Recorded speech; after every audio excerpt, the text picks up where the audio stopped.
Bonjour et bienvenue sur Éducation prioritaire, le podcast qui fait vivre les enjeux éducatifs contemporains partout en France. Aujourd'hui, dans ce nouvel épisode, nous allons nous intéresser à la question de l'intelligence artificielle et de son impact sur les apprentissages.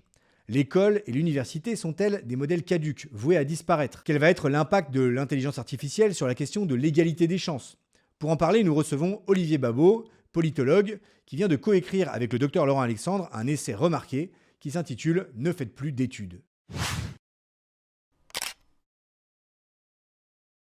Olivier Babot, bonjour. Bonjour. Vous êtes économiste, essayiste, professeur d'université à l'Université de Bordeaux et vous êtes aussi cofondateur et président de l'Institut Sapiens, qui est un think tank qu'on peut qualifier de libéral, qui se concentre sur les politiques économiques et les questions de souveraineté numérique notamment.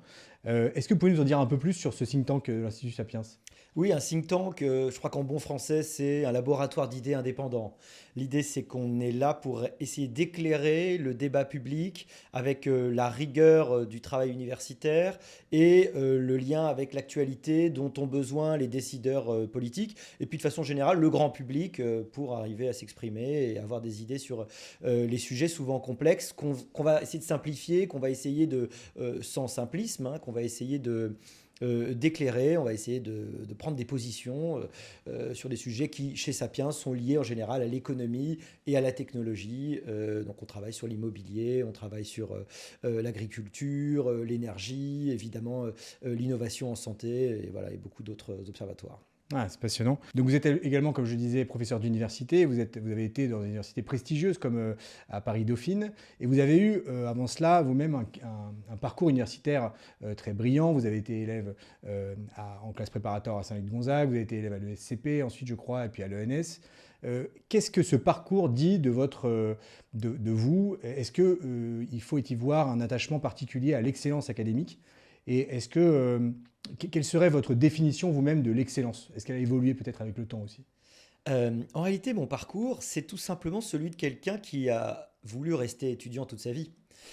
Qui est passionné par le fait d'être étudiant. Et au bout d'un moment, la seule façon de rester étudiant, c'est de passer de l'autre côté du bureau et d'être payé pour ça. Et ça, c'est là que ça s'appelle professeur. Mais en réalité, l'attitude est toujours la même. C'est-à-dire l'attitude de ce que les Grecs auraient appelé la scolé, c'est-à-dire le loisir studieux, c'est-à-dire une vie qui est ma profession en fait. C'est-à-dire lire, écrire, prendre la parole, réfléchir, débattre. Voilà, c'est ma profession à part entière. C'est ce que j'ai toujours voulu faire. C'est ce que j'ai voulu faire. C'est ce qui m'est apparu comme étant ma vocation au fur et à mesure de mes études. Dans notre livre Ne faites plus d'études avec Laurent Alexandre, on s'amuse à compter le nombre d'années d'études supérieures qu'on a accomplies tous les deux. On totalise à nous deux plus de 30 années d'études supérieures, quelque chose comme 12 diplômes, dont 6 grandes écoles, 2 agrégations, 2 doctorats, etc. C'est vraiment pas pour l'intérêt de collectionner, parce que ça a peu d'intérêt. Et puis surtout, quand on a un diplôme, en général, il est très démythifié, en fait. On l'admire souvent avant de l'avoir, et puis une fois qu'on l'a, on se dit « Ah tiens, finalement, c'était que ça ». Non, en réalité, ce parcours est surtout la conséquence du fait que ma vie, pour moi, c'est apprendre, que l'intérêt pour moi, dans ma vie, c'est d'apprendre tous les jours, un peu comme Marc Aurèle, tous les soirs, s'endormait en disant « Qu'ai-je fait? Qu'ai-je appris ?» C'est ça qui me mène dans la vie. Alors, est-ce que c'est ça qu'on peut appeler excellence? En fait, j'ai passé pas mal de concours dans ma vie, j'ai pris pas mal de plaisir et j'ai toujours eu l'impression que le concours, il était d'abord contre moi-même. C'est-à-dire qu'en fait, c'est d'abord un combat contre soi, contre ses propres limites. Et l'excellence, c'est plutôt un flux qu'un stock, un peu comme la culture générale en fait. C'est-à-dire que la culture générale, pour moi, c'est d'abord une attitude, celle de la curiosité, celle de vouloir apprendre. Et la conséquence, c'est une forme de stock de savoir. Et plus on sait de choses, plus on sait qu'on ignore en réalité. Donc plus on est modeste plutôt sur ce qu'on sait. Et ben, c'est exactement la même chose pour l'excellence. C'est plutôt une dynamique, c'est-à-dire la volonté en permanence d'apprendre plus, de continuer à savoir, à s'informer, à réfléchir et d'être dans cette dynamique en permanence. Donc c'est plutôt une dynamique vis-à-vis de soi qu'une dynamique de classement et hiérarchie vis-à-vis des autres. Voilà, pardon de ma réponse. Non, très intéressant. Très intéressant. Donc vous avez été l'auteur d'ouvrages remarqués depuis plusieurs années, notamment sur l'évolution de la société et ses conséquences sur la jeunesse. Moi, j'avais lu avec beaucoup d'intérêt votre dernier essai sur la tyrannie du divertissement, justement dans lequel vous parliez de cette scolée et de ces loisirs studieux. Ça rejoint beaucoup de constats qu'on fait chez Excellence Ruralité dans nos écoles sur l'impact que les écrans ont en matière de limitation des capacités d'apprentissage de nos élèves. Mm. Et donc ce plaidoyer pour les loisirs studieux que vous portiez dans la tyrannie du divertissement, est-ce que vous pouvez nous en dire un peu plus? Qu'est-ce que c'est selon vous que le loisir studieux? Alors d'abord, il faut partir du loisir. Le loisir, c'est le temps arbitrable. Autrefois, on en avait très très peu parce qu'on travaillait beaucoup, on travaillait d'ailleurs dès l'enfance, c'est-à-dire que vous n'aviez pas tellement le choix dans votre vie, c'était quoi, 70%, votre vie, c'était 70% de travail, c'est-à-dire c'était énorme, vous ne viviez pas très longtemps et vous travailliez énormément. Le travail, c'est-à-dire le moment où vous êtes à la disposition de votre employeur, c'est-à-dire que ce n'est pas du temps vous pouvez choisir ce que vous faites. Bon. Le loisir studieux, le loisir, c'est donc le temps arbitrable, c'est la part de votre vie où vous pouvez choisir ce que vous faites. Être sur un canapé, lire un livre, regarder une télévision, aller faire du sport, sortir, alors voyager si vous en avez les moyens, évidemment, mais c'est ce temps arbitrable qui m'intéresse. Ce que je montre dans la tyrannie du divertissement, c'est qu'il y a trois façons, si on veut faire une typologie, trois façons d'utiliser ce temps libre, ce temps d'oisiveté au sens étymologique. La première façon, c'est ce que j'appelle le temps pour les autres, c'est-à-dire le temps social, le temps amical, le temps familial, le temps où vous êtes avec d'autres êtres humains, et c'est une partie de notre vocation, car nous n'existons jamais seuls, nous existons en société. La deuxième chose, c'est ce que j'appelle le temps pour soi. Le temps pour soi, c'est la scolaire, justement. C'est le loisir studieux, c'est ce temps où vous allez vous améliorer, vous allez travailler sur vous-même, vous allez être actif, vous allez améliorer une compétence, apprendre, mais ça peut être intellectuel ou physique, hein, comme les Grecs ne faisaient pas la différence entre le travail du corps et le travail de l'esprit. En tout cas, ils estimaient qu'ils étaient totalement complémentaires. La dernière façon d'occuper son temps libre, c'est le temps hors de soi. C'est ce que j'appellerais le divertissement par référence à Blaise Pascal, cette idée que c'est le temps où vous vous perdez à vous-même. C'est le temps passif, c'est le temps perdu, c'est le temps même qui va vous diminuer. Toute la question aujourd'hui est celle du juste équilibre. On a tous besoin de temps en temps d'être passif sur notre canapé. On ne peut pas être en permanence dans l'hyperactivité, dans le travail sur soi. Mais la vraie question est celle... Puis on a besoin de solitude, on a besoin de temps collectif. La vraie question est celle de l'équilibre, en fait. C'est là, c'est une question, c'est une vision très grecque aussi que j'ai. C'est celle de l'équilibre. Rien n'est bon sans mesure. C'est la dose qui fait le poison. Et on le sait, pharmacone, c'est à la fois le poison ou le médicament selon la dose. Eh bien, le problème du temps libre aujourd'hui, c'est à mon sens qu'il est très déséquilibré. C'est-à-dire que la technologie a favorisé le phagocytage de notre temps libre par le divertissement au détriment du temps pour les autres et du temps pour soi. Malheureusement, les statistiques nous le disent très bien. Les jeunes, en particulier, sont plus sédentaires. Ils voient moins leurs amis en vrai. Ils remplacent le caractère collectif réel de la vie avec les autres par le caractère très artificiel et très peu satisfaisant de la vie sur les réseaux, avec plein de défauts qu'on peut détailler, notamment. Alors vous disiez justement dans la tyrannie du divertissement que finalement c'est l'utilisation qu'on fait de ce temps libre qui est la vraie clé de la reproduction sociale. Comment faire pour que le temps libre, en tout cas le temps libre studieux, le loisir studieux, ne soit pas l'apanage des CSP+. Effectivement, l'effet terrible auquel on assiste et qui est, je trouve, assez documenté, c'est que plus vous descendez à l'échelle sociale, plus le temps d'écran augmente. En fait, il double quasiment, pour plein de raisons qu'on pourrait détailler. Et puis malheureusement, sur l'écran, c'est pas les choses les plus intellectuelles que vous pouvez faire, puisque l'écran est un médium et comme tout médium, un peu comme un outil, comme un couteau, il peut permettre de faire des choses formidables et des choses terribles. Et donc, ce médium, il peut être utilisé pour le meilleur et pour le pire. Ce qui est terrible dans les technologies, c'est que quand on sait les utiliser, elles sont et on le voit encore aujourd'hui pour l'intelligence artificielle, elles sont un levier extraordinaire, elles sont un accélérateur, elles sont un outil formidable pour aller plus loin. Et ce que j'essaie de montrer dans la tyrannie du divertissement, c'est que les classes sociales supérieures ont toujours eu un grand souci, évidemment, de la reproduction sociale, en essayant de comprendre à chaque époque quels étaient les meilleurs outils. À une certaine époque, la reproduction sociale, le simple outil, c'était celui de la naissance correcte à l'intérieur d'un héritage génétique donné. Bon. Et puis aujourd'hui, depuis le 19e siècle, ça a été faire les bonnes écoles, avoir les bons cursus. De plus en plus, ce que je soutiens, c'est que les CSP+, transmettent à leurs enfants un savoir-être, un savoir d'utilisation de son loisir, un savoir d'utilisation de son temps libre. C'est toute une éthique de soi, une éthique de son temps libre qui est transmise. Et justement, quand vous n'avez pas ce savoir-faire de transmission, vous ne pouvez pas transmettre ça et donc vous loupez une partie importante des capacités de réussite dans la société, en plus de tout ce qui a été évidemment remarqué, le réseau, la connaissance des arcanes, du fonctionnement réel d'un système, en particulier éducatif. Hein. Ce n'est pas par hasard que ceux qui réussissent éducativement le mieux, c'est les enfants de professeurs. Alors qu'ils n'ont pas réellement le capital économique, ce n'est pas une question d'argent, c'est une question de connaissance des réseaux. Et ce que vous transmettez aussi, c'est il y a des recherches qui ont montré ça, je le cite dans mon livre, c'est ce qu'on peut appeler le sens de l'effort. C'est-à-dire que c'est d'ailleurs un reproche qu'on peut faire à Bourdieu, il ne s'est jamais tellement intéressé à ce qu'il créait, il a toujours constaté qu'évidemment il y avait la reproduction sociale, mais il a fait comme si c'était par une sorte de capillarité. Alors, ce qui est intéressant, c'est de montrer qu'est-ce qui fait justement cette différence de résultat à la fin. Il y a plein d'éléments qui jouent, des éléments sur lesquels on ne peut pas jouer, en particulier des éléments génétiques, mais ce qui va jouer énormément, c'est le rapport à l'effort, le rapport à la mise à distance du plaisir. Et c'est là le cœur du problème aujourd'hui du rapport à l'écran, et puis plus généralement de cette société dans laquelle on est, où les technologies vont vous proposer du plaisir immédiat, du plaisir facile, de plus en plus facilement accessible, en permanence, à une époque où au contraire vous devriez apprendre, et c'est ce qu'on apprend dans les CSP supérieurs, dans les classes sociales mieux dotées, on a toute une logique d'apprentissage, de la mise à distance du plaisir immédiat pour arriver à construire un plaisir supérieur à terme. Et du coup, comment lutter en fait? Comment faire en sorte que ce ne soit pas réservé au CSP+? C'est quoi les leviers, à votre avis, qui permettraient de diffuser notamment cette culture-là dans les milieux moins favorisés? Alors évidemment, c'est l'école d'ailleurs, puisque c'est bien ce qu'elle signifie, hein, l'école, escuela, school, Schule, c'était bien la même idée. À l'origine, c'est le loisir studieux. Et d'ailleurs que les enfants d'ailleurs devraient plus se souvenir que c'est une chance extraordinaire, même les parents d'ailleurs. Autrefois, c'était réservé aux gens riches.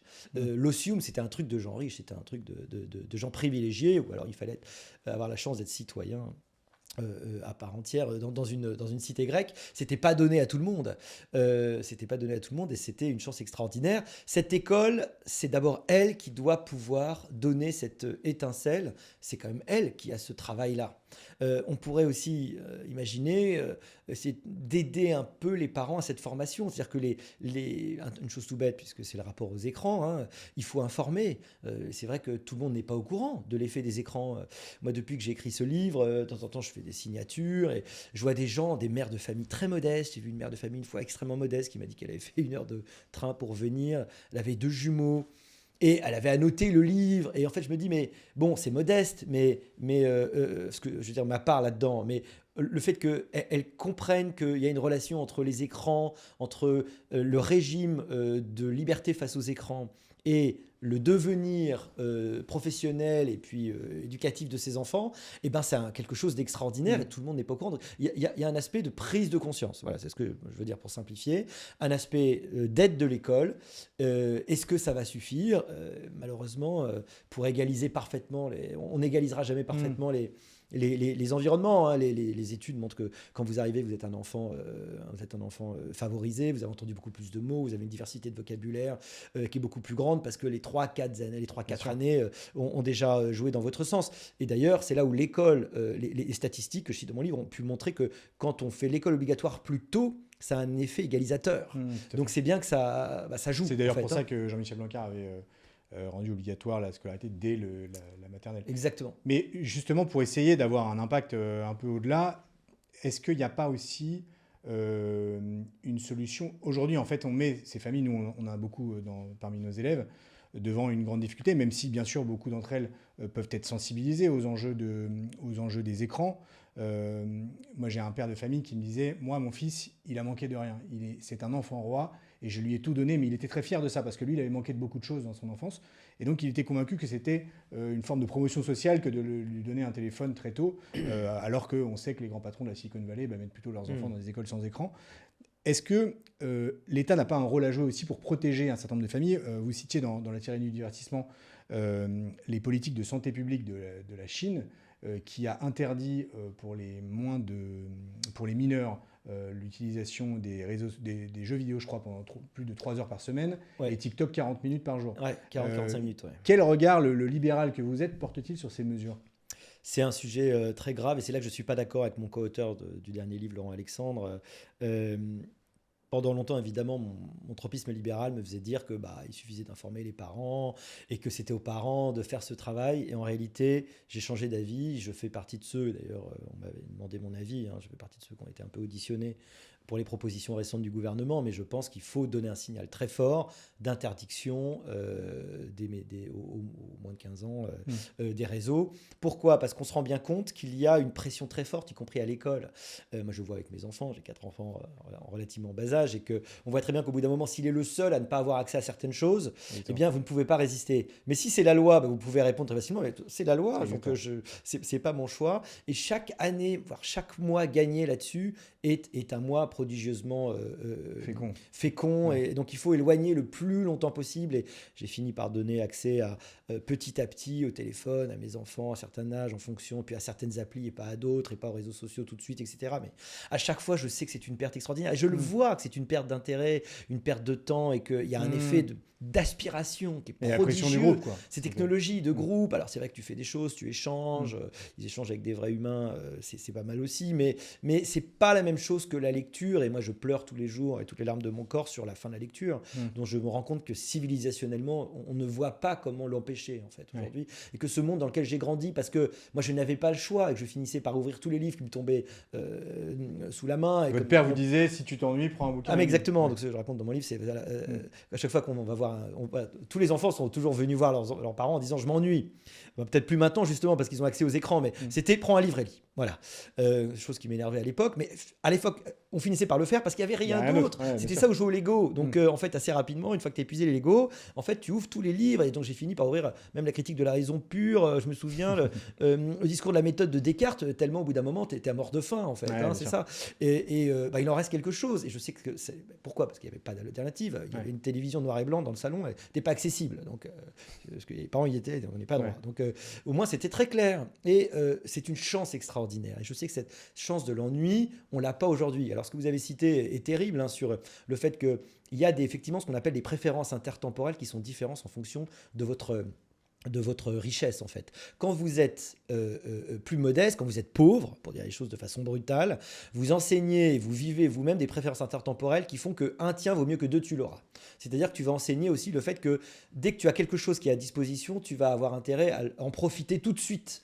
Et tu ne vas pas, ou tu vas beaucoup moins que dans les catégories beaucoup plus favorisées, transmettre l'idée que le plaisir doit s'épargner, qu'il faut mettre à distance le plaisir, qu'il faut se donner des objectifs de long terme, et que ne t'inquiète pas, le plaisir, tu finiras par l'avoir, mais accru plus tard.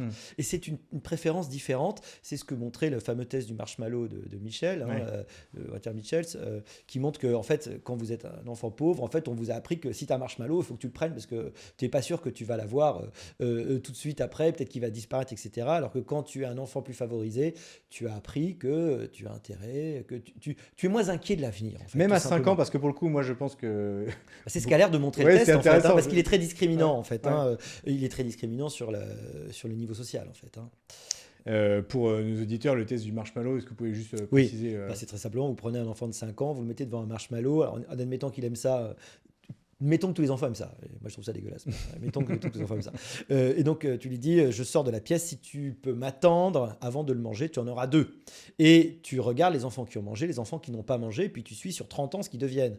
Et c'est terrible et très discriminant. S'ils ont mangé le marshmallow, ils sont beaucoup moins heureux, ils ont beaucoup moins de réussite, beaucoup moins de succès dans la vie que s'ils ont su attendre. Voilà, c'est très clair. Donc, la capacité à attendre, à mettre le plaisir à distance, c'est un indicateur très très fort de ta capacité à réussir dans la vie. Ce qui fait un peu penser à Freud, en fait. Grandir, c'est passer du principe de plaisir au principe de réalité. Le principe de plaisir, c'est le bébé pense que dès qu'il a un besoin, il doit être satisfait, et c'est un scandale s'il n'est pas satisfait. Le principe de réalité, c'est qu'évidemment, il y a de la frustration, il y a de l'attente, que parfois il faut attendre des mois, des années. Parfois, d'ailleurs, on n'a jamais ce dont on a envie. Ça, c'est le principe de réalité, parce que la vie, normalement, elle est faite. Et ce qui fait très peur. Ouais, mais ce qui fait très peur dans ce test du marshmallow, c'est que c'est dès l'âge de 5 ans. C'est-à-dire que vous avez une sorte de programmation très très jeune de cette attitude face au plaisir préférence immédiat. intertemporelle, exactement. Voilà, c'est une des découvertes sans doute, c'est que ça infuse extrêmement rapidement. Alors, est-ce que l'école peut jouer contre? Est-ce qu'on peut arriver à jouer par l'apprentissage, par différents biais, par aussi la prise de conscience des parents? C'est possible, encore une fois. Moi, j'ai vu plein de cas de parents qui étaient à la fois très modestes, à la fois très conscients de tout ça. Ouais. Alors, vous publiez ce mois-ci un nouvel essai intitulé Ne faites plus d'études, que vous avez coécrit avec le docteur Laurent Alexandre, dans lequel vous explorez les bouleversements que l'IA va générer et génère déjà sur notre rapport à la connaissance, à l'intelligence, à la formation, au travail, et en fait même à la place de l'homme dans la société. Ouais. Moi, j'ai trouvé vraiment ce livre passionnant. On en apprend énormément sur l'état actuel de développement de l'IA, sur les perspectives de développement de l'IA et ses conséquences sur notre monde. Justement, comment est-ce que vous pourriez décrire ce que sera le monde en 2035 compte tenu de ce que vous voyez être ces perspectives de développement? Alors, première chose à dire, c'est que personne ne sait rien sur le monde dans 10 ans. En fait, c'est extrêmement difficile. L'une des caractéristiques de notre époque, c'est que les évolutions sont tellement rapides, un peu chaotiques. Il y a tellement de scénarios que le monde est chaotique au sens grec. Kaino, ça veut dire béant, grand ouvert, en fait. Hein. Et c'est exactement ça. Il y a énormément de choses qui peuvent se passer. La seule certitude qu'on a, c'est que ça va être extrêmement différent. Sur ce livre, cet essai Ne faites plus d'études, il faut dire une chose très importante. Ça n'est évidemment pas un plaidoyer contre l'apprentissage, c'est exactement le contraire. Et on parlait tout à l'heure de ce que je faisais et de mon parcours. En réalité, à un moment donné, moi, j'avais quatre cartes d'étudiants différentes parce que j'étudiais à Nanterre, j'étais à l'EHESS, j'étais à la Sorbonne, j'étais à l'ESCP, puis j'ai fait l'histoire de l'art plus tard, j'ai fait l'archéologie, j'ai fait du droit, de la sociologie, de l'économie. J'entrais dans tous les amphis qui étaient ouverts. Et en fait, c'est cette passion, en réalité, cette passion d'apprendre qui, je crois, est la clé de la survie au XXIe siècle. Ce qu'il va falloir comprendre, c'est que nous allons devoir apprendre tout au long de notre vie, de plus en plus, dans un monde où l'utilité économique, l'employabilité, si on peut l'appeler comme ça, va être dépendante de compétences qui vont être obsolètes de plus en plus vite. Et donc, il va falloir beaucoup plus travailler, il va falloir être extrêmement curieux, il va falloir être comment dire, adaptable, flexible, il va falloir apprendre, réapprendre, travailler avec des machines, avoir les compétences complémentaires. Voilà ce qui va se passer d'ici 2035. Un monde qui va être probablement, malheureusement, et je le regrette parce que je ne confonds pas ce que je prévois et ce que je souhaite, mais qui va être plus inégalitaire. Et je ne vois pas comment on va pouvoir vraiment l'éviter. Un monde où les technologies vont accroître les inégalités et où il va être de plus en plus difficile de réussir ou d'être complémentaire des machines, alors même que les machines ont l'air de vous promettre le contraire, c'est-à-dire de vous promettre la facilité. Vous prédisez dans ce livre un chômage technologique de masse pour les cols blancs. Par contraste, quels vont être les métiers ou les secteurs d'activité qui vont le mieux résister à la révolution de l'IA selon vous? En réalité, pour être très modeste, il faut être très modeste vis-à-vis de ces évolutions. Il y a plein de scénarios possibles. Plein de scénarios, si on veut être parfaitement italien, n'est-ce pas? Nous, on est sur un scénario qui est un scénario moyen. C'est-à-dire, scénario moyen, c'est de dire il y a destruction créatrice schumpeterienne, comme d'habitude, c'est-à-dire que c'est déjà arrivé, mais la nouveauté, c'est la rapidité, la profondeur, la violence peut-être, et puis le fait que ces nouvelles compétences, elles vont être de plus en plus difficiles à avoir parce qu'elles sont de plus en plus élevées. Alors, qu'est-ce qui va se passer? Qu'est-ce qu'on peut dire à l'heure actuelle? Il va falloir être complémentaire des machines et non substituable. Ça, c'est le premier principe. Et on le voit très bien, si vous êtes substituable, vous êtes remplacé énormément. C'est quoi être complémentaire des machines? C'est d'abord être là où ces machines ne sont pas. Où ne sont-elles pas? Par définition, là où le service que vous rendez est un service que vous rendez en tant qu'être humain. Le spectacle vivant. Probablement, quand vous allez écouter un musicien, vous n'allez pas écouter un robot jouer. Ce que vous avez envie, c'est le musicien avec sa subjectivité. Les métiers du soin, les métiers du lien, celui du care, on pourrait dire, où ce que vous voulez, c'est pas seulement le service, c'est le fait que c'est un être humain qui vous rend le service. On pourrait dire aussi l'artisanat, c'est-à-dire tous les métiers où vous voulez le côté la perfection de l'imperfection, c'est-à-dire le fait que c'est justement ce que vous cherchez, c'est la patte de l'être humain. On pourrait dire aussi d'ailleurs la créativité, le côté artiste, même si les artistes vont s'emparer des technologies pour créer des nouvelles choses. Bon, puis c'est une discussion qu'on pourrait avoir. À partir de là, il y a d'autres aussi métiers où vraiment vous avez besoin de la complémentarité. C'est-à-dire, il va falloir des êtres humains pour prendre la responsabilité. Je pense qu'on avait écrit il y a 10 ans avec Laurent Alexandre une tribune dans Les Échos qui s'appelait « Confions la justice à l'intelligence artificielle » et on disait de plus en plus qu'un juge et je crois que ça va vraiment être vrai, le juge va pouvoir céder l'intelligence artificielle pour prendre des décisions. Peut-être qu'on peut espérer des tribunaux qui soient moins engorgés. Mais il va falloir un juge pour prendre la responsabilité, pour décider. Donc, la décision, la responsabilité, ça va être un être humain. Et puis, pour toutes les questions commerciales, par exemple, celui qui va, tant que c'est un être humain qui va acheter, comprendre le besoin d'un client, s'adapter, reformuler sa question, adapter ce qu'on va lui vendre, tout ça, ça demande une compréhension commerciale et puis le fait de développer une relation qui est plus tout à fait une relation automatique, mais souvent une relation un peu d'amitié, en fait, comme on le fait. Voilà, donc pour tout ça, il faudra des êtres humains. La caractéristique qu'il faut dire et qui va être très importante, c'est qu'il va être de plus en plus difficile d'être complémentaire parce que justement, le niveau d'excellence des machines n'arrête pas d'augmenter. D'ores et déjà, pour être complémentaire des machines, il faut beaucoup d'expérience. Il faut souvent très bien connaître son métier. Il faut avoir tous les soft skills de complémentarité tout en comprenant très bien ce que va faire la machine, en étant capable de le faire, mais en utilisant la machine pour gagner beaucoup de temps et pour pouvoir l'utiliser, ce temps, à d'autres choses plus productives. Donc il faut avoir l'œil de l'expert et ne pas croire que la machine vous dispense de savoir. Et c'est ça le grand piège à mon sens. Alors justement, vous le disiez, le plaidoyer de votre livre, c'est d'inviter la jeunesse à ne plus faire d'études, mais à rentrer dans une démarche de formation permanente en réalité, en s'appuyant sur deux choses, à la fois l'IA comme professeur particulier virtuel, et puis sur une évolution du rôle des professeurs humains. Comment est-ce que vous pourriez détailler un petit peu cette recommandation que vous faites à la jeunesse et notamment cette question, cette évolution du rôle du professeur?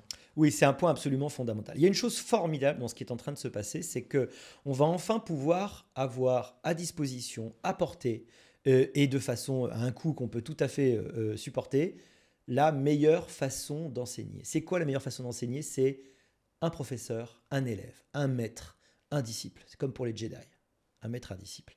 Jusque-là, pourquoi on ne le faisait pas? Parce que c'était trop cher. Donc on avait un professeur pour 30 étudiants. Parfois à l'université, j'ai fait des amphis jusqu'à 500 ou 800, je me souviens. C'est beaucoup moins cher, évidemment. On ne peut pas payer un professeur, un élève. C'est pourtant la façon la plus efficace. Souvenons-nous, dans l'Antiquité, pour payer le meilleur élève à son fils, le roi de Macédoine pouvait se payer, le meilleur professeur à son fils, le roi de Macédoine pouvait se payer Aristote à son fils Alexandre, et ça donnait Alexandre le Grand. C'était formidable, mais il y avait un Aristote et un Alexandre. Aujourd'hui, on va tous pouvoir avoir, les élèves vont tous, depuis leur naissance, pouvoir avoir un partenaire d'enseignement, un Jiminy Cricket qui va, une IA Aristote, on pourrait aussi dire, pardon du jeu de mots, mais c'est trop facile, une IA Aristote, une intelligence artificielle qui va vous guider et vous permettre d'apprendre. De la même façon que, on le dit, Laurent, Alexandre et moi, aujourd'hui, moi je dialogue tous les jours, je parle tous les jours avec mon IA, elle me permet d'aller préciser des notions dont j'ai perdu le sens, d'aller discuter, elle me permet vraiment d'être un sparring partner d'apprentissage. Est-ce que ça fait disparaître le professeur? Non, le professeur va être de plus en plus un coach individuel. Il va peut-être, dans une journée typique, peut-être intervenir l'après-midi, où vous allez travailler le savoir-être, la prise de parole, la capacité à défendre vos idées, à travailler avec d'autres êtres humains, avec les élèves qui sont vos camarades, et puis à faire des liens avec d'autres disciplines, avec le professeur, mais il va être en complémentarité. Il y a toute une partie, mettons, de ce qui autrefois était un peu le cours magistral, qui va pouvoir être appris avec une IA. C'est une chance extraordinaire, ça va être une accélération formidable et ça va être aussi la capacité de... on ne va pas tout de suite pouvoir aller au-delà des dotations génétiques, c'est-à-dire des capacités d'apprentissage qu'on peut avoir et qui sont malheureusement très inégalement réparties selon la courbe de Gauss qu'on connaît bien. En revanche, on va pouvoir aider chacun à aller au maximum de ses capacités. Et ça, c'est déjà extraordinaire. Parce que jusque-là, un professeur, aussi bon soit-il, il faisait un cours moyen. Forcément, vous larguez les gens moins bons, vous ennuyez les gens très bons. Maintenant, vous allez pouvoir avoir une chance extraordinaire avec des professeurs qui vont pouvoir aller insister, vous connaître. Encore une fois, cette IA, c'est très important de le comprendre. C'est pas comme les MOOC. Les MOOC, finalement, c'était un cours moyen donné à tout le monde. Alors que là, ça va être vraiment une capacité de s'adapter de façon extrêmement précise. Votre IA, elle connaîtra votre façon d'apprendre. Quel est d'ailleurs le moment dans la journée où vous apprenez mieux? Elle connaîtra vos lacunes, elle connaîtra vos points forts, elle pourra avoir à faire avec vous et avec votre enseignant humain un programme d'apprentissage en fonction aussi de vos objectifs. Donc on va pouvoir aussi personnaliser l'enseignement d'une façon jamais accessible jusqu'à maintenant, ou plus exactement, qui n'était accessible qu'aux gens très riches. Et ça, c'est la nouvelle extraordinaire dans l'enseignement tel qu'il va devoir se révolutionner dans les mois, les années qui viennent. Mais est-ce que ces considérations et ces recommandations, en tout cas cette volonté ou ce que vous voyez de l'évolution du rôle du professeur, est-ce que ça ne vaut que pour les études supérieures ou est-ce que vous le pensez aussi dès l'école primaire ou le collège ou le lycée? Enfin, à partir de quelle classe, à votre avis, c'est pertinent? Et de quelle manière, du coup? Je pense qu'à terme, ça va toucher toute l'éducation. Mais évidemment, quand vous êtes un très jeune enfant, ce qui est important, c'est la socialisation, c'est d'apprendre d'être avec d'autres êtres humains. Mais il y aura très rapidement aussi une capacité à pouvoir échanger avec un robot, je sais pas, appelons-le comme ça, qui va vous parler en fonction de vos capacités aussi, parce qu'il sait très bien, l'IA sait très bien s'adapter. Donc probablement, très rapidement, ça va toucher toute l'éducation. Dans quelle mesure ça change votre journée de classe? Ça sera à déterminer effectivement en fonction des âges. Évidemment, on va attendre de vous dans l'enseignement supérieur, mettons à partir de 18 ans, que vous soyez quand même beaucoup plus autonome dans votre démarche d'apprentissage.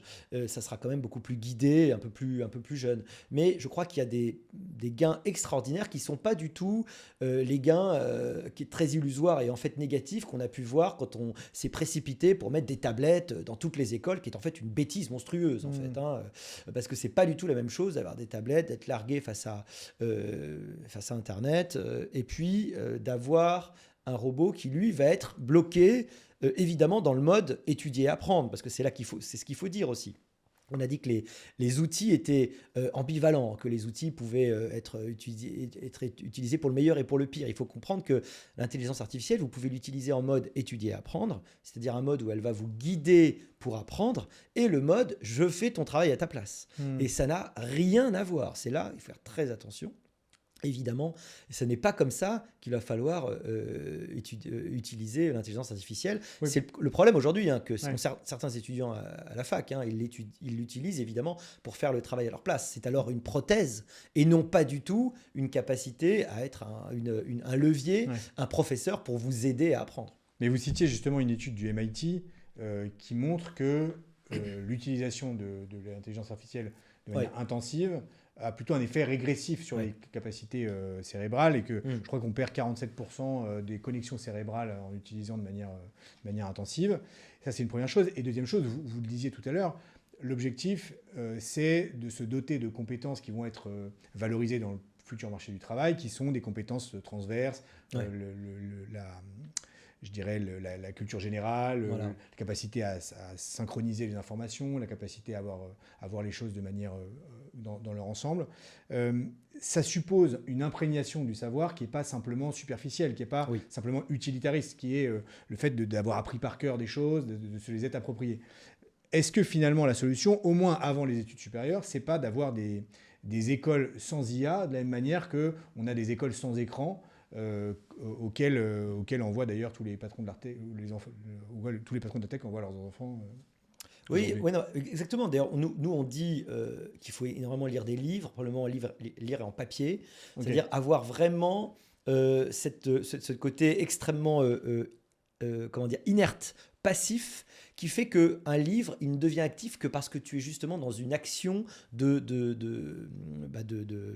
réalisation, comme on dirait en musique, comme on réalise une partition chiffrée. C'est-à-dire que tu vas vraiment, tu peux à aucun moment être passif. Si tu es passif, en fait, très rapidement, c'est que tu comprends plus rien et ça sert plus à rien. Donc, effectivement, il faut ces moments-là, mais voilà, la façon dont on va utiliser l'IA, c'est un peu comme justement, l'IA, elle doit être là pour être le professeur, ou alors avec l'être humain, mais qui va déclencher votre volonté d'apprendre, votre volonté de vous imprégner de façon profonde, votre libido sciendi, en fait, votre excitation à l'idée d'apprendre. Et c'est exactement ça que devra faire l'IA, et jamais, évidemment, remplacer. Elle devra être dans une sorte de dialogue socratique, si vous voulez.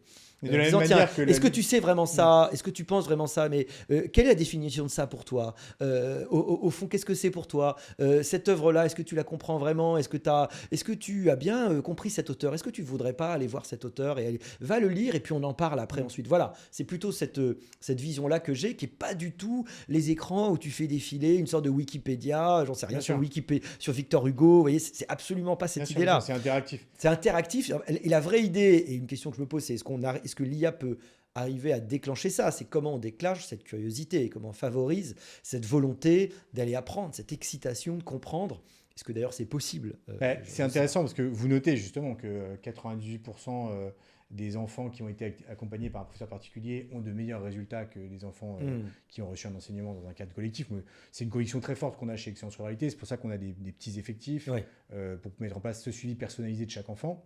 Mais ma conviction, c'est que c'est d'abord le fruit d'une relation personnelle, d'une relation humaine entre le professeur et son élève. On est des foules sentimentales, si vous voulez. On a besoin aussi de cette relation chimique avec une autre personne humaine. Qu'est-ce qui vous fait croire que justement vous aurez les mêmes résultats avec un professeur virtuel, quoi? Oui, on pense évidemment à Camus, je crois que c'est Monsieur Germain, Ouais, c'est Monsieur ça, et qu'en fait, vous travaillez aussi pour faire plaisir quelque part à un professeur. Alors, c'est une question que je me pose. Il y a ce qu'on appelle en informatique l'effet ELISA. L'effet ELISA, c'est la facilité qu'on a comment dire, à personnifier l'ordinateur avec qui on parle. D'ailleurs, il suffit de voir, on parle très bien à nos chats et à nos chiens, alors qu'ils ne nous répondent jamais. C'est très facile de considérer et regarder même combien ça peut être terrible, parce que il peut y avoir, on a eu des cas terribles de transfert sentimental en quelque sorte, ou d'affection vis-à-vis de la machine. C'est d'ailleurs le film Her qui montre très bien ça. Je pense qu'on a une capacité très forte à personnaliser, à personnifier, y compris une IA qui en plus demain sera sur la forme d'un robot humanoïde, donc probablement. Donc il n'est pas impossible qu'il y ait cette forme de transfert. Mais on peut aussi imaginer qu'il faille un être humain en complémentarité et que ça ne suffise pas tout à fait. Vous affirmez, page 78, c'est une certitude. L'ancien travail meurt, mais le nouveau exige plus de nous. Il faudra réapprendre à apprendre, à composer avec les machines, à devenir des passeurs de savoir, des chorégraphes de l'intelligence. La force brute est derrière nous. Ce qui compte désormais, c'est l'interprétation, l'originalité, la navigation dans l'incertitude. Quelle proportion de la population, selon vous, est en mesure de s'adapter à cette nouvelle donne? C'est une très bonne question et en réalité, si vous avez lu, comme vous avez très bien lu d'ailleurs, entre les lignes, disons qu'on ne pose pas cette question parce que la réponse est terrible. Ah oui. Parce que c'est pour ça qu'à la fois on dit il y aura des emplois, mais il n'y aura pas des emplois accessibles pour tout le monde. Parce qu'en réalité, quelle est la part des gens qui sont capables d'être dans cette attitude? Elle est probablement assez faible. Je ne sais pas, je ne risquerais pas de donner un pourcentage, mais enfin, en tout cas, c'est certainement pas 100%. Donc, il n'est pas impossible qu'on ait une partie des gens dont concrètement on ne sache plus que faire parce qu'on ne saura rien leur faire qui soit utile, en fait. Donc, il est probable qu'à terme se pose la question du revenu universel d'une certaine façon. C'était l'autre question que je voulais vous poser, parce que justement, vous décrivez les 3 caractéristiques qui, selon vous, seront des facteurs clés de succès dans ce nouveau monde. Ouais. C'est d'abord le fait d'avoir un capital initial de QI élevé, d'avoir une très grande curiosité et une très grande volonté pour résister aux séductions du divertissement. C'est clairement des caractéristiques d'une élite. Et donc, quelle place pour le reste de la population, et justement, quelles sont éventuellement les formations qu'on peut mettre en place pour le reste de la population qui ne rentre pas dans ce modèle-là, en tout cas qui n'aura pas ce niveau de compétences, et éventuellement est-ce que vous voyez le revenu universel comme un futur inéluctable, et pour quelle proportion de la population? Je pense que c'est assez inéluctable, oui, le revenu universel. C'est pas forcément mauvais, hein. Dans la terre du divertissement, je pose la question. En fait, je pars justement de l'idée que de plus en plus, notre vie est une vie de loisir, que le travail, en fait, y occupe déjà une place relativement modeste, hein. Si on compte une vie complète, aux 35 heures, vous faites une carrière complète et vous menez 80 ans, c'est 10%, hein, environ votre vie de travail. Donc en fait, on est déjà dans une vie où la question essentielle, c'est d'occuper nos loisirs, d'occuper nos temps libres. Ce que je montre dans le terme du divertissement, c'est qu'il y a des façons qui vous réalisent plus. Et puis dans notre livre qui s'appelle L'ère de la flemme sur la crise de l'effort, il y a des choses qui vous réalisent plus, y compris quand vous n'êtes pas en face d'une problématique de travail. Donc en fait, notre question, la question essentielle est très ancienne. en fait de la sagesse, de la voie du bonheur, de l'utilisation de notre liberté, elle est toujours là, elle va se poser de plus en plus.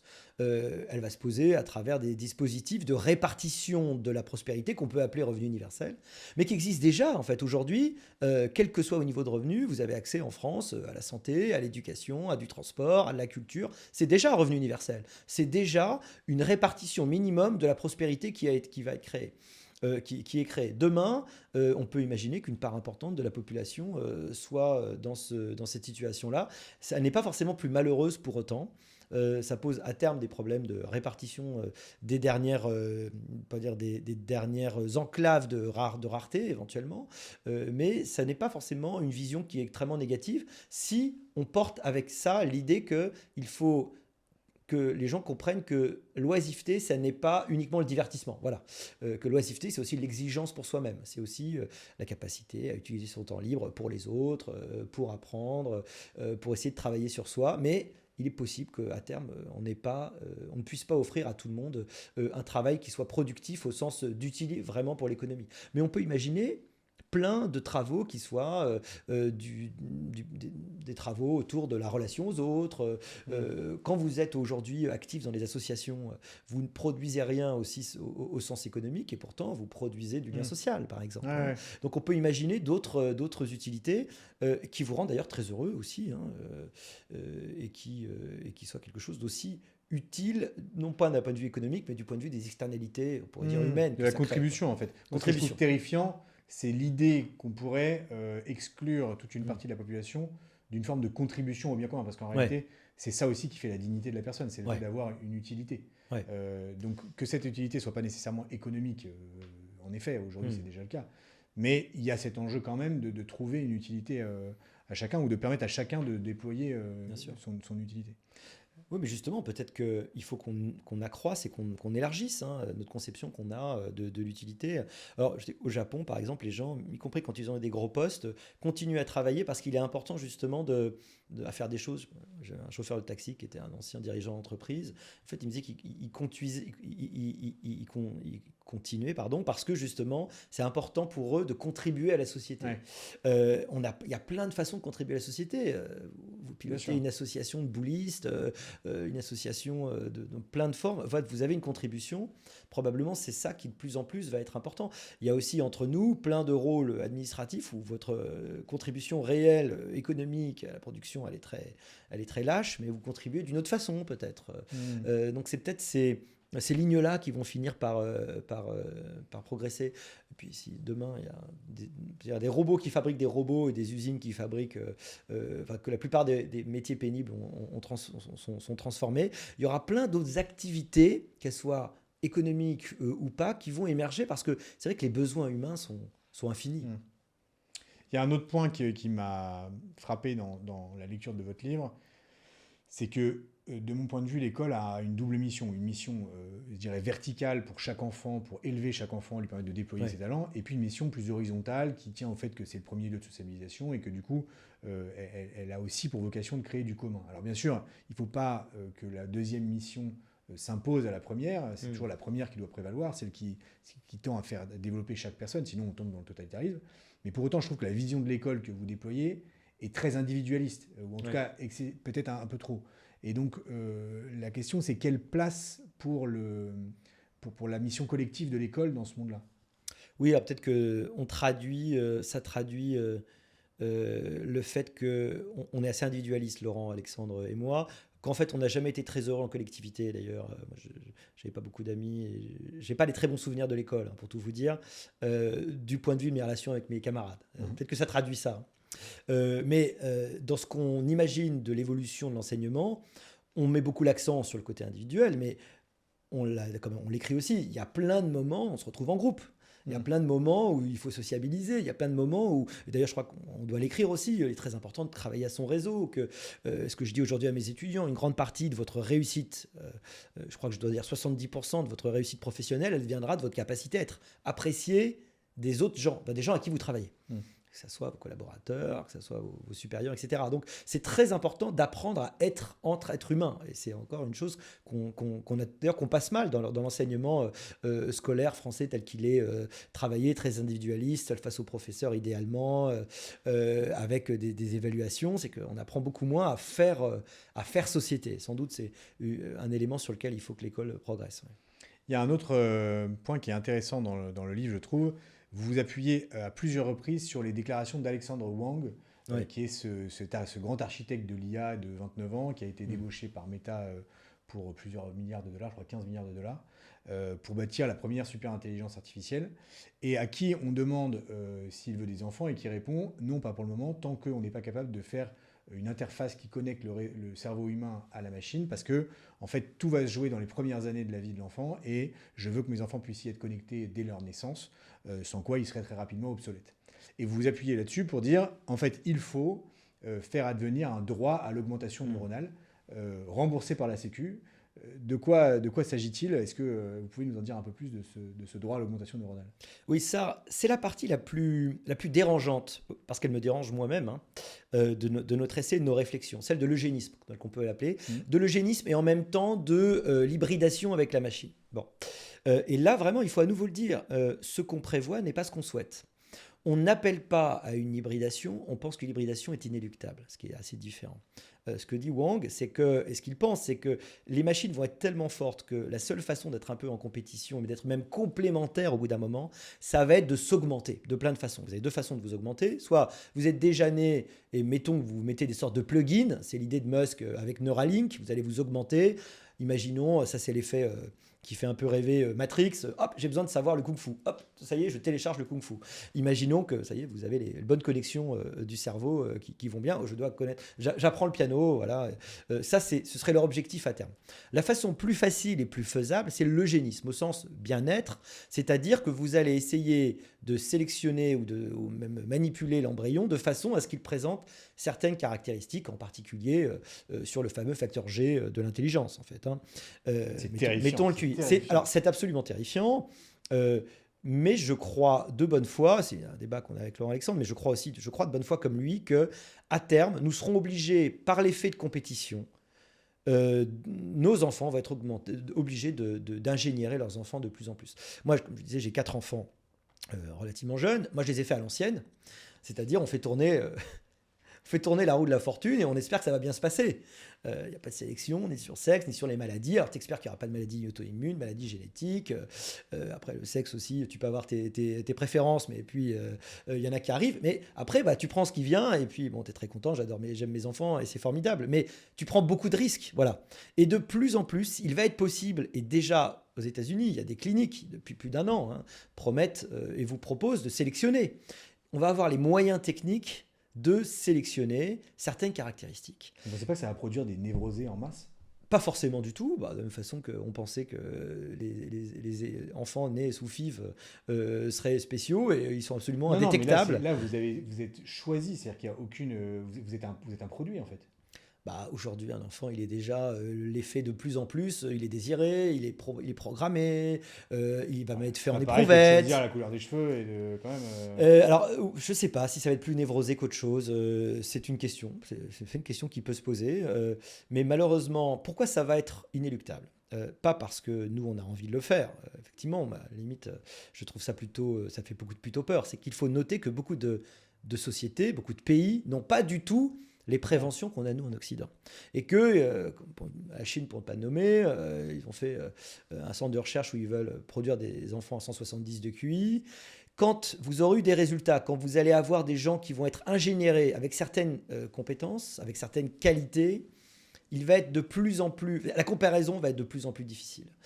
Quand vous avez 2 écarts types de QI de différence, ça va être de plus en plus difficile. Ça va, en fait, à terme, ça va être très injuste et ça va probablement être jugé de la maltraitance de faire des enfants à l'ancienne. C'est-à-dire que vous ne leur aurez pas donné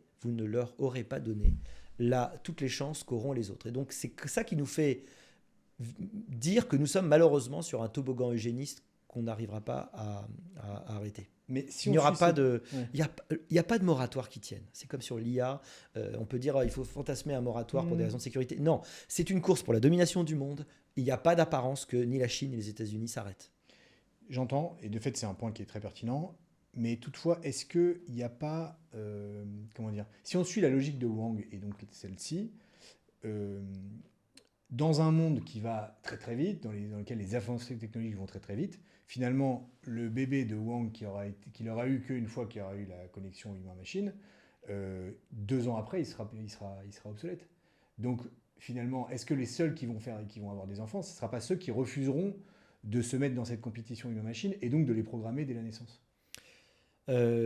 Pour l'instant, d'ailleurs, ce qu'on constate surtout, c'est qu'il y a de moins en moins d'enfants tout court, en fait, hein. C'est une civilisation qui quand tu deviens riche, tu fais moins d'enfants. Voilà, Ouais. c'est comme Bah, ça. du coup, ça va peut-être dans ce sens-là. Euh, Bah, ce que dit Wang, c'est que justement, il va falloir être capable de mettre à jour, Hmm. comme votre logiciel se met à jour. Idéalement, il faudra que ses enfants se mettent à jour.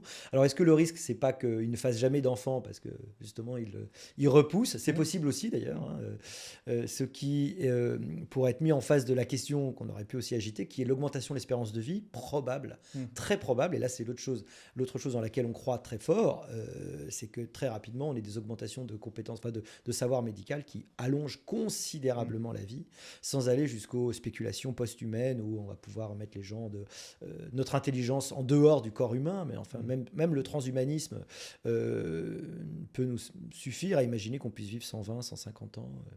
Et donc là, ça change complètement la vue qu'on a sur la reproduction.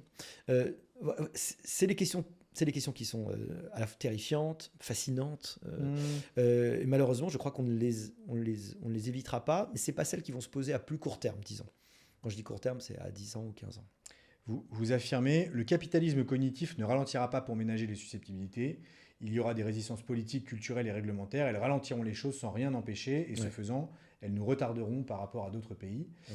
Euh, on a parfois le sentiment, à vous lire, que l'individu est seul face à la puissance du marché. Quel est le rôle que vous voyez jouer l'État dans cette révolution de l'IA?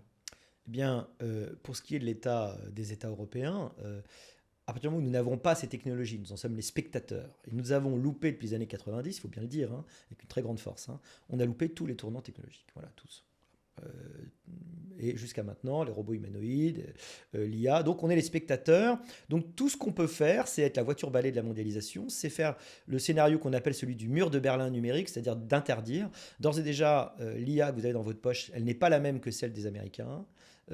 Qui ont dans leur poche, parce qu'il y a pas en particulier des propositions sur la santé qui ne sont pas les mêmes. C'est interdit chez nous. De la même façon que vous n'avez pas le droit de faire vos propres tests génétiques. Les tests de paternité, pour des raisons qu'on pourrait expliquer, sont interdits chez nous. Voilà, vous n'avez pas le droit de faire de tests de convenance de paternité. Pourquoi? Parce que on sait que beaucoup de gens se rendraient compte qu'ils ne sont pas le fils de leur père, les enfants de leur père, tout simplement. Donc c'est interdit pour des raisons Paix sociale. de paix sociale, en fait, tout simplement. C'est la raison, hein.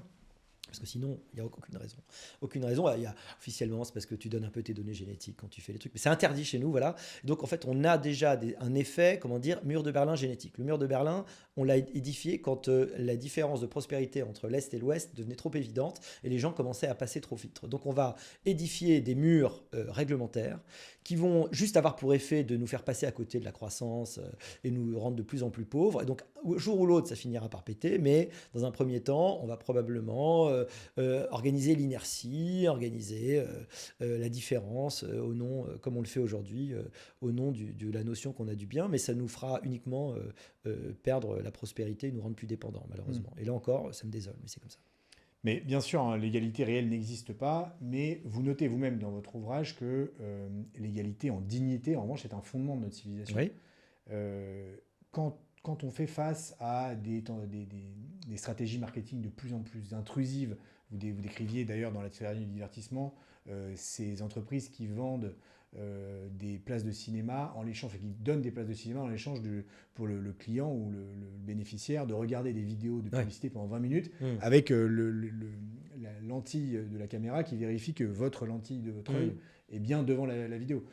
Avec aussi face, dans la situation qu'on va connaître, de chômage technologique de masse, Mm. face à cette logique eugéniste qui sous-tend, comme vous l'avez dit, la logique de la démarche d'Alexandre Wang.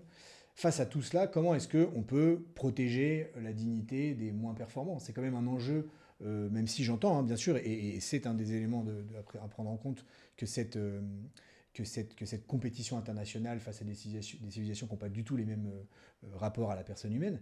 Mais pour autant, nous, on a bien des citoyens et on doit s'assurer du respect de leur dignité. Sinon, tout cela n'a aucun sens. Sinon. Oui, la question que vous posez, c'est une question très importante, c'est celle de la gouvernance de tout ce système et de la préservation d'une logique démocratique aux décisions collectives.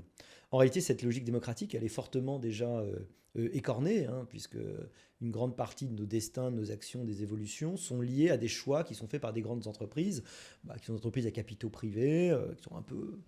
Il y a un droit de regard un peu de l'État américain, mais enfin pas tant que ça. En fait, en réalité, c'est déjà, d'ores et déjà, si code is law, et cette loi, n'est-ce pas, elle est faite depuis longtemps par des gens qui sont plutôt sur la côte ouest des États-Unis. C'est déjà le cas, en fait. Une partie de la curation, même de ce qui est dissible et pas dissible, est organisée par des personnes privées qui n'ont pas de garde-fou démocratique. C'est d'ailleurs ce que beaucoup de gens peuvent regretter sur Elon Musk. Voilà, c'est un homme tout seul qui change le monde, en fait. Hein.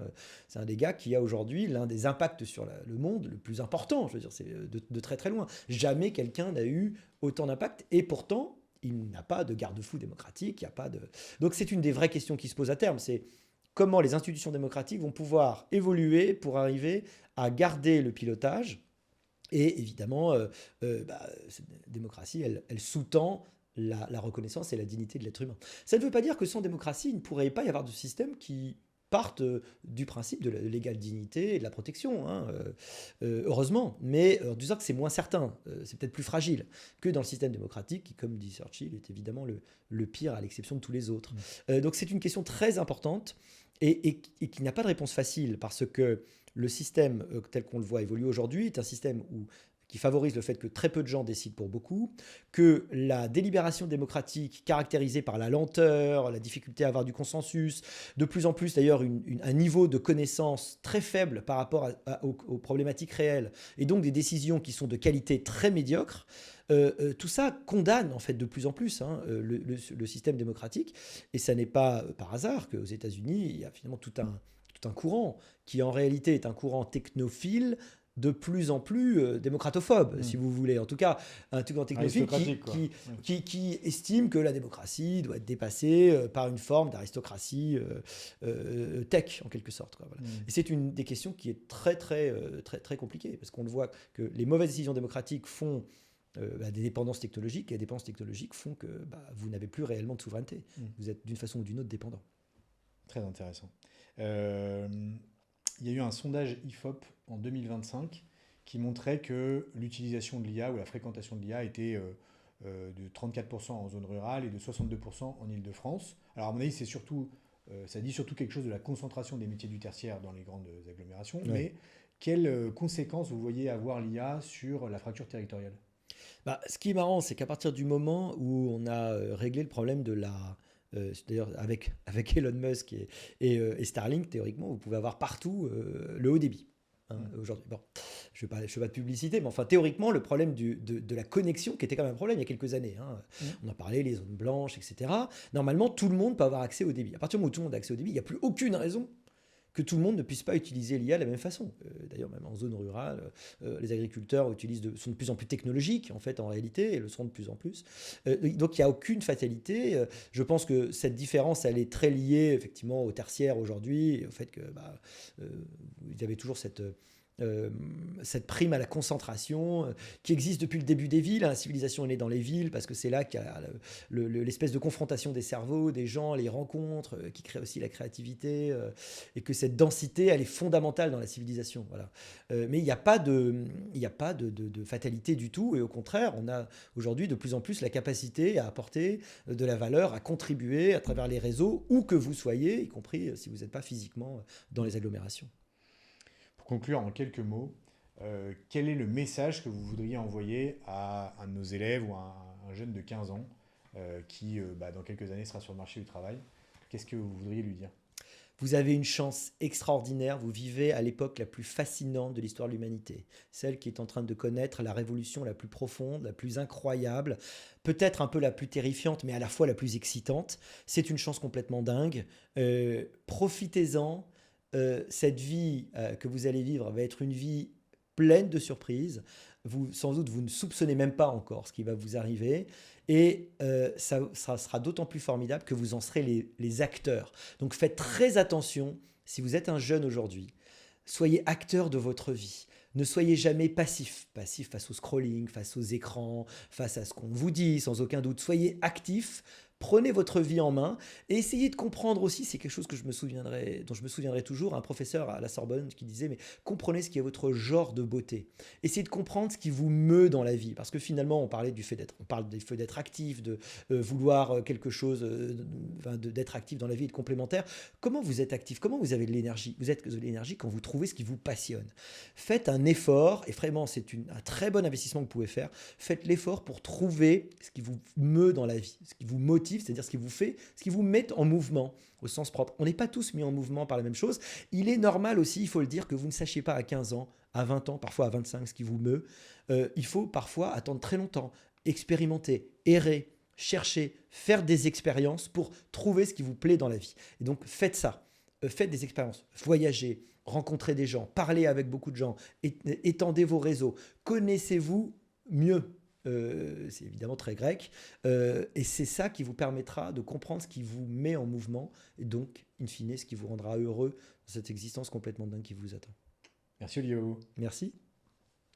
Merci d'avoir suivi cette vidéo. Si elle vous a plu, n'hésitez pas à mettre un commentaire, à liker, à partager cette vidéo autour de vous, et surtout à vous abonner à la chaîne d'Excellence Ruralité pour ne rien manquer des prochains contenus. À bientôt sur Éducation Prioritaire.